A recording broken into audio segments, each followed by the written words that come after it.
Please subscribe to our channel, Pacific Front Untold, and be sure to leave a comment after watching a video. On June 12, 2018, the Philippines celebrated the 120th anniversary of their declaration of independence from Spain in 1898. However, like most holidays, the history behind this date is a good deal more complicated than a declaration and a day on a calendar.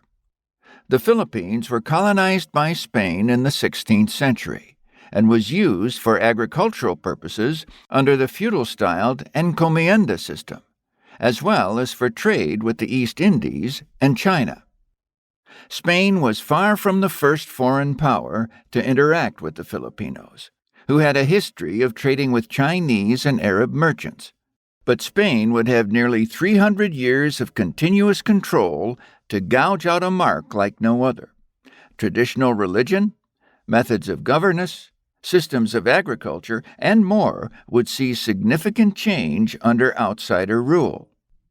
The Spanish crown kept a close eye on the islands, replacing the encomienda system with crown officials to guarantee that the colony was defended, dues were paid, and the Filipinos were instructed in and restricted to practicing the Christian faith.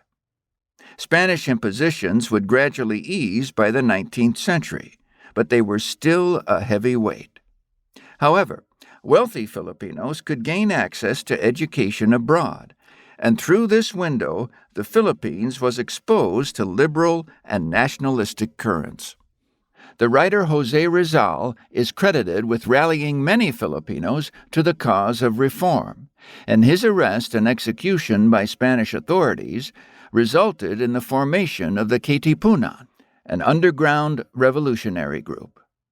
Discovery by the Spanish forced the Katipunan to act quickly with their plan, and the Philippine Revolution began in August 1896.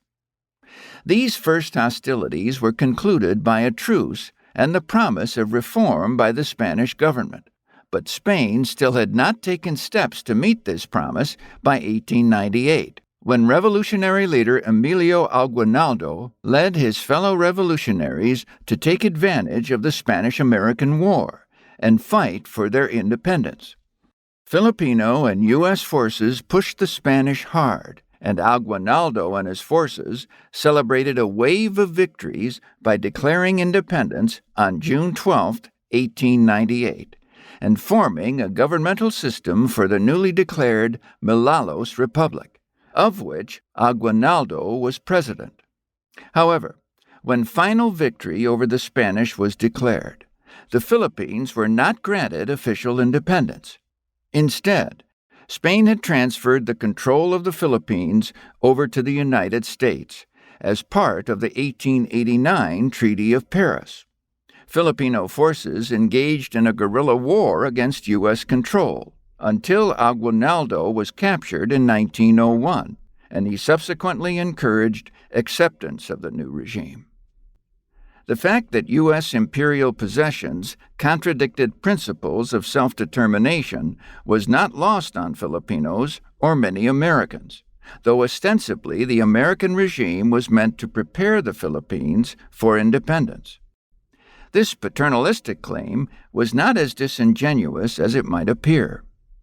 Civil services in the Philippines saw a steady decrease in non-Filipino employees, and in 1933, the Tydings-McDuffie Act set 1945 as the date for Philippine independence.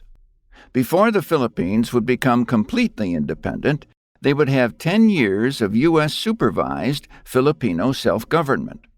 This Commonwealth of the Philippines wrote its own constitution and elected Nacionalista Party leader Manuel Quezon as its president.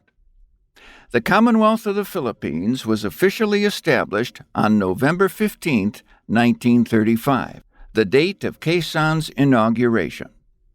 The road ahead did not look smooth, however, as Japanese aggression in China bred anxiety in the Philippines, and General Douglas MacArthur became the island's military advisor as preparations for defense began.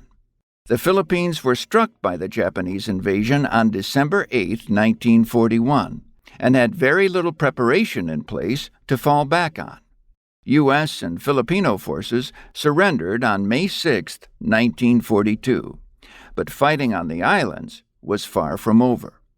Both Army and civilian organized resistance groups engaged in guerrilla warfare over the course of the Japanese occupation, most notably the communist-led Hukbalahap. Almost 2 years after their initial defeat, U.S. forces returned to the Philippines in October of 1944, landing first on Leyte Island, then inflicting heavy damage on the Japanese fleet in the Battle of the Leyte Gulf. MacArthur reported total success of the invasion on July 5, 1945. Just shy of a year later, with World War II finally over, the U.S. granted the Philippines independence on July 4, 1946. After centuries of fighting Spain, then the U.S., and then Japan, and 48 years after Emilio Aguinaldo's assertion of independence, the island nation finally had international legitimacy. Yet, it is June 12, 1898, that is celebrated today, not July 4, 1946, a pointed rebuke of both Spain and the United States.